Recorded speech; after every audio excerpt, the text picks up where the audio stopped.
Okay, Reusse Unchained, presented by Josh Arnold, investment consultant, Mr. Money Talk. We started a Twins conversation that we will get into here, but the Vikings are. I know that people were nervous. Sam Darnold's thrown a bunch of interceptions, but you couldn't hand pick a softer schedule. Jaguars with a backup quarterback, Titans with Will Levis, and then whatever the Bears are at this point. So this is about as soft as it gets right now. The Vikings are in the middle of it. Bears coming up after putting up a 3 spot in Soldier Field. Man, I would have loved to see that drunken mob leaving the Oh, game last week after Caleb scores 3 for them, and they can't protect him now. They did you see what they did with their offensive guard down there? The guy they spent 30 million Yeah, for. They let basically him go. he called Sunday and said, I can't make it. My back's a little sore.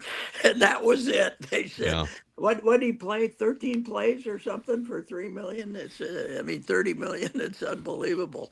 And they had to, I think they're on the hook for 20 of the 30. So that's the way to go. We Vikings don't have any problems like that. We're all in. We got Kumbaya, and we to my way of thinking, there's ever since O'Connell showed up here, we don't have the good dissension anymore that we used to have with the coaching Mm-mm. staff and those guys, and they landed the right guy. I don't think there's any doubt about it. This guy is we talked about it a little earlier this week that he's that wonderful combination of great PR when he's talking at the microphone, and he's got a foul mouth on the sidelines when he has to behave. Yeah. So He he's seems got like a everything good you want. hang too. He seems Yeah, like a good quality hang, you know? he's got 4 kids, doesn't he, or something? I mean, I think so. Yeah. they got a whole tribe of them, and I'm sure he's a very good. I'm sure he might not be asleep in the office guy because he's got enough. He's going to give the No, wife a he little. is. He's going to give a little wife the little help, and then come in at 5, right? I mean, he's going to No, get home. Doesn't he get home? he's got a bed in his office. He's got like a back room that's a small apartment. Oh, really? Yeah, he Wow. sleeps in the office Well, maybe sometimes. mom and the kids come and visit him for an hour or something every day, huh? In Like, season, you know what? Plenty of time to yeah, yeah, spend but spend but time in the but spring with him. in season is 9 months. Ah, That's unseason. He's 2 months at the best, right? By the time you get home from the Senior Bowl, it's February, right? So it's a full time. Who was the first office sleeper? Parcells or Vermeil, Vermeil? Yeah. burnout. Like early '80s Vermeil. Like, Yes, burnout. He quit Yeah. because he said I'm burnt out, and I think he was the first coach to ever invoke that term. Were we talking about this the other day? That I was talking about somebody about the iPad generation, where every player on the sideline runs to the sidelines and sees what happens on the iPad. And way back when the Vikings were in Philadelphia for a playoff game, 88, the year they went to the Super Bowl, the Eagles, whatever, 80, 81, whatever yeah. that was. They had some guy run down to the sideline at halftime with photos that were taken upstairs, and we thought, "Look at this! What is football coming to?" They're Yeah. they're showing them photos that they took in the first half of alignment, and he was flashing one to the referees to show that the Vikings had been in an illegal defensive formation or offensive or something. What's funny is with all the advances in technology, up until like 10 years ago, now they did put printers on the sidelines, but up Yes. until like 10 years ago, the NFL was still printing out black and white photos of aerial shots, putting them in a Yes. binder in the middle of games. Yeah. Hey, so what's the baseball rule now? The players, can they have iPads in the dugout now? Yes. So they can go back and look and see if they really Yep. did get screwed on strike 3, and then Yeah. can yell at the umpire. Yeah. Is that right? They I, can see him in the clubhouse, and then man, if there is a horrible day at the plate, you'll see 4 of them in the batting cage across from Rocco's office, looking well, at the iPad, looking at the TV, and in the cage immediately after the game. but if I think I got called out on a bad pitch, I can immediately run and look at the Look at iPad to this. see if it's in the Yeah. Now, maybe the iPads don't have the box in them. I don't know if they have the box. Anyway, let's get back to football. Well, for football, I'll tell you, they have drawn a line. It for the I think they're Surface Pros technically from a branding standpoint, but for the tablets, it can't be video. So they can only Oh, look really? at photo screenshots on those Wow. tablets because I think it was the players and I think the Players Association drew a line and said we don't want coaches doing like film breakdowns for let's keep that for Monday where we look at the full film and keep the still shot photos You on think the our guy tablets. Belichick would have cheated on that one during the ball game? Then he might have had that video running for Yeah. that time. But yeah, I mean, this is we've been talking about it. It's considering that yesterday or last week they covered the over and under for the season, right? Yeah. 6.5 was the official line. You got to feel pretty good about having bet on this team, and there's nothing to be pessimistic about. Darnold, the great thing is Darnold had his lousiest game, and you won anyway because you were playing nobody. And now we have Tennessee has no offense whatsoever, and the Bears are going to end up 5-11, 6-10, something like that. This whole idea that this was going to be the new Bears was just nonsense. Now I got to admit I was 100% wrong about the Lions, but my theory always as a follower of the Vikings has been at least since at least since the run in the mid 80s, to expect both the Bears and the Lions to be bad. And once in a while they pop up and fool you. Although we did talk about this too. It was my son and Chris who pointed out to me that before this 4-game winning streak, we'd lost 13 out of 14 in Soldier Field. I knew it was Wow. bad, but I didn't know it was that bad. Oh yeah. And when you look at the litany of quarterbacks that they lost to, was fantastic. But those teams were just, they how many of those were really good teams? I don't know.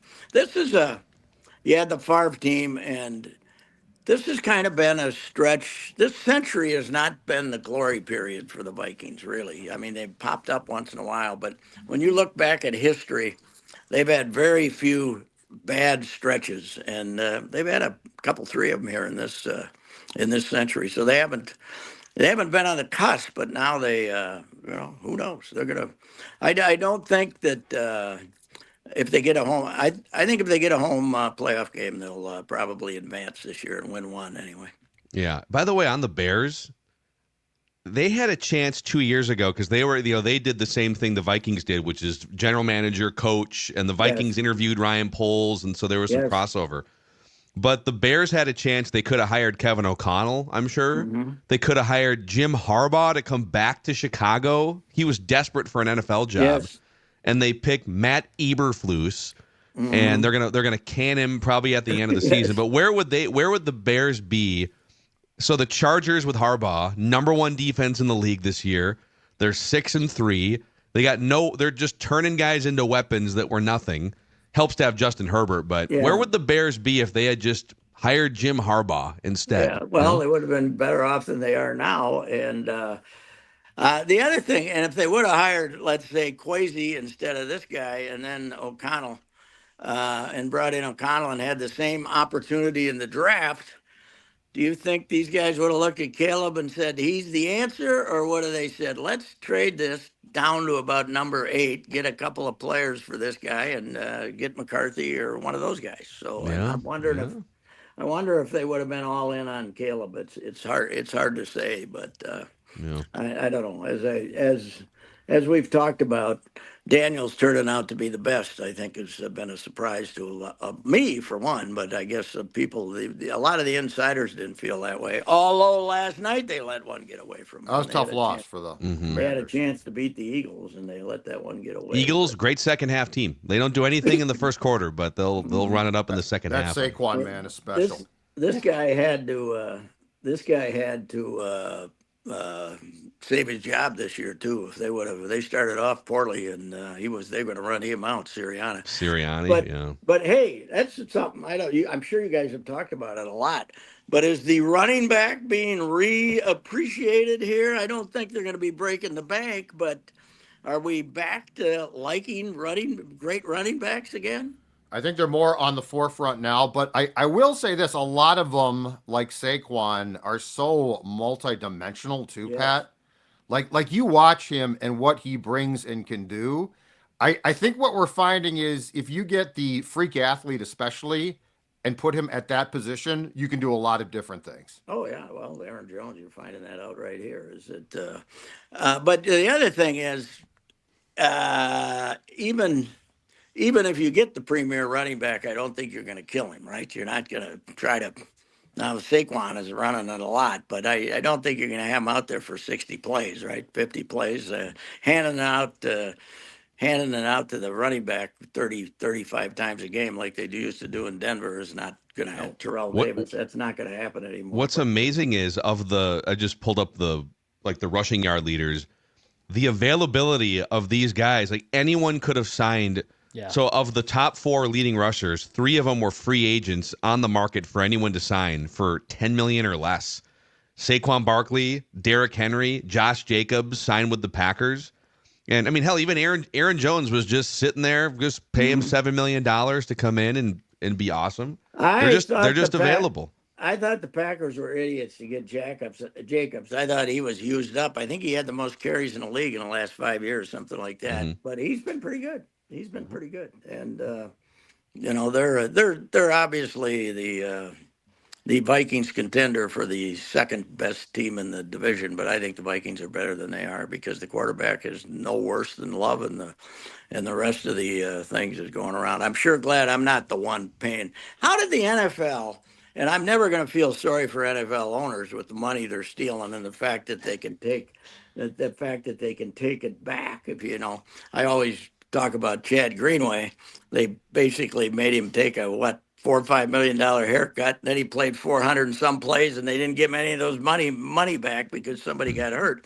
But who got into this system where you got to give the quarterback more money than the last one? Agents are driving it, right? Yes, but yeah. I mean, why don't you just say no? Finally, I mean, what was Dak going to do if they said no?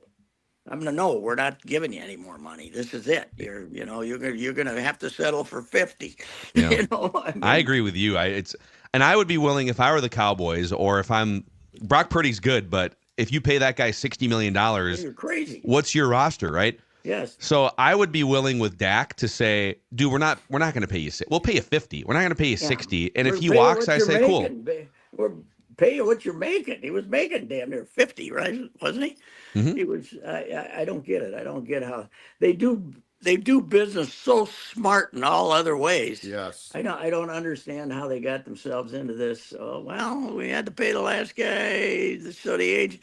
It's the one thing they're letting the agents run. If I was a running back, I would not be happy every time one of these clowns gets $55 million and turns out to be mediocre. So They're not. Yeah. Safe to say. I They're mean, not the happy. fact like Saquon is sitting here looking at on his old team. Daniel Jones is making $40 million, while Saquon Barkley, who will be fine financially, makes 10, 12 maybe. How much of that 40? I mean, how much of that package did Daniel Jones send to Donatel? He had to send him a couple of mil, didn't he? Yeah, well, he should be. Yes, he should pay him off by the year, Pat. Like for Christmas, each Christmas, Yes, it should be the Bobby Bonilla football thing where he just gives him $1 million a year. Ed and Mom are sitting around on Christmas Eve, not doing much, and all of a sudden the doorbell rings and there's somebody there with $1 million check. Courier, here you go, Mr. Donatel. Yes, thank you very much. The amazing thing about that is, even if it would have been, those numbers would have been a lot higher if the guy hadn't dropped the pass on third down that would have gave the Vikings their last chance. It was running wide open. That was about going to be another 40 yards in that fiasco. By the way, I think his last 300-yard passing game was against the Vikings in the play. Now he had a 320 against the Cardinals last year, but I think of all of our playoff losses, that one kind of surprised me the most. not the most, but back in the old days when the St. Louis Cardinals came in and beat us, we couldn't figure that one out. But Yeah. that losing that one to the mediocre Giants team is still one hard to take. Yeah. Hey, before we do some Twins here, Pat, tell the audience when you got your sweater on and you're looking for a car, where are you gonna go? It's got to snow one of these days, doesn't it? I mean, we Oh, had a maybe little next rain week. here. I'm feeling pretty bad. I'm feeling pretty good about it. Just paid off the snowplow guy this year, thinking that we're not going to get away with what we got away with last year. But if you want that SUV to take the kids to hockey practice, to go out and beat the snow, go through the snow like nothing that's not even there, Jim Paul and Brett Paul's Valley Group of GM dealers, 4 different kinds of SUVs, 4 different size SUVs, from the big ones to the nice ones with just enough for taking hockey equipment for 2 kids. There's 4 of those, 4 SUVs for Buick, and there's also the new Buick Regal station wagon that's fantastic.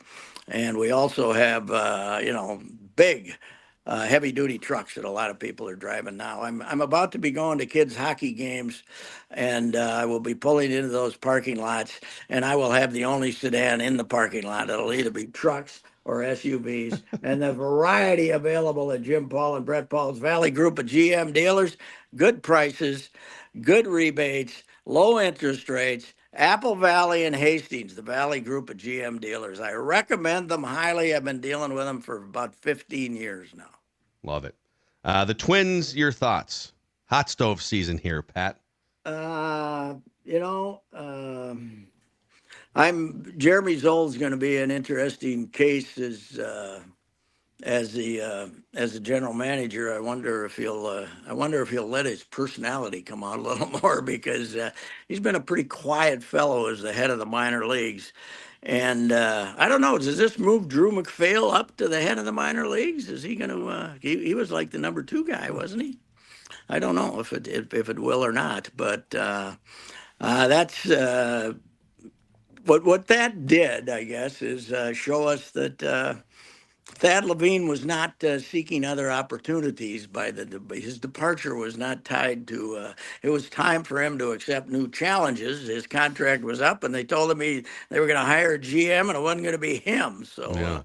there was not much going there. But the St. Pete resignation, we kind of were hearing rumors that he wouldn't, that he might be going in some form. I do think this was voluntarily. Maybe he had another year left. I don't think it's tied at all to the way the season faded, because when I first started hearing about it, it was when they were playing 3.5 months of good baseball. But Falvey, what do you figure? I'm figuring Falvey's 80% business, 20% baseball now. That he's over there just when they hit a big decision, he's going to be called in and talked about it. But I think he's going to be more business than baseball in this job. And if that's the case, wow. I I mean, don't. that's kind of crazy, isn't it? That they just Well, I mean, I mean, Shapiro supposedly had the job in Cleveland and Toronto doing that, but you never heard from him on baseball issues really, unless it was some big major thing. The guys that have had both these jobs, either voluntarily or because it's the reality, kind of let the GM do the talking in most of those times. Sherholz did it with the who did it in Boston? Somebody did it in Boston before was doing both jobs, and it's done other places. But what I've noticed is that once you name a GM, he's the guy everybody's running to, and I can't see Falvey showing up to talk to you about the fact we changed 2 pitchers on the roster or something like that. I yeah. Well, think it's going to be. Dombrowski's done it a couple different stops for Yes, sure, right. right? But that's And Dave Dombrowski, you yeah, know. Dombrowski, and yeah, he did it in Miami because they didn't want a World Series because they were cheap. But it's I don't know. I think it is. I think right now getting back to business is very important. I think they got to have somebody that figures out how to get you get out of a situation where you're closing half your stadium when the season starts and stuff like that. So Is Falvey the best guy for that though? Like I Dave had a PR background. Dave had faults, but he also was very much a upfront type of guy, business type of guy. I mean, with Derek, I'm curious about this. Well, these guys with an Ivy League education have, I mean, it's not Ivy League, but it's the same thing, Trinity. These Eastern liberal colleges, they get out of there with honors. They usually have big brains on them. We've found that out with, with other fellas. And we found that out with a guy who won a World Series for both the Red Sox and the Cubs. So it's, Theo though, man. Theo, yeah. Hey, uh, bringing up Theo, how good was Theo on the comeback broadcast? That was on the The Netflix documentary. show. Yeah, he That was was great. a Theo I never had seen or heard from or Well, the didn't whole realize thread where exist. Grady Little was having the Oh, meltdown, Grady! But and he wasn't melt. Oh, I thought Grady's interviews were great, didn't you? Though he oh, was the interviews were great. Yeah. sitting back in the chair, but I did steal from my column the great quote ever when they lost Game 7. He says, "If I was running against Osama bin Laden in an election, I would have lost." Yep. Yep. Well, He it's funny was, because the producer too, when they were just interviewing him, the producer was throwing antagonistic questions at him, oh, like, "So did sure. you know what Pedro's pitch count was when you Yes. sent it back out?" And he goes, I mean, I didn't know exactly what it was. I had a general idea, I Yes. guess." Well, it is. It is a sign of how different baseball was back then, too. Only 20 years ago, it was like, how many pitches do you have? Whatever. I've told you guys when I covered ball in the 70s, if it seemed like a guy had, it was still out there in the eighth, Blyleven, and you wondering, I wonder how many, just out of curiosity, I'd walk over and ask Herbie Carneal because Herbie's the only guy that kept it because Herbie wanted to be able to say, Carew singled on a 3-2 pitch in the third inning. He wanted to know what the count was back then when he was writing about that. Yeah. Nobody ever even it was not an issue. But yeah, it was. Anyway, the Twins changes. I'm not. I mean, it is dramatic what's going on with this team with the sale and the whole thing, and the whole thing you wonder about is this okay? We've made these big changes. What's it mean if you get a new owner? If some guy pays 1.3 billion, what kind of contracts is he going to have to inherit? I mean, are they binding when is Falvey could have this job for 4 months, right? And then somebody could come in and boom. I don't think anybody will come in, buy the team, and blow anybody out this year. But there could be big changes next offseason. Oh yeah. Yeah, definitely. Yep.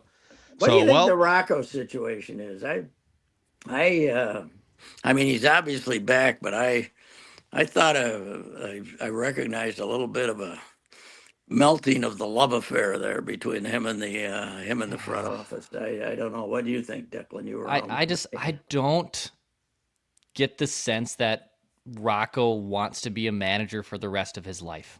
That's that for even like disregarding the relationship between him and Falvey and stuff.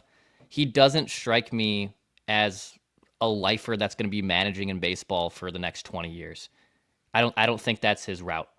Somebody called me with a rumor that when we had that first press conference that Thad was leaving, that Rocco might be quitting too. But I didn't see that.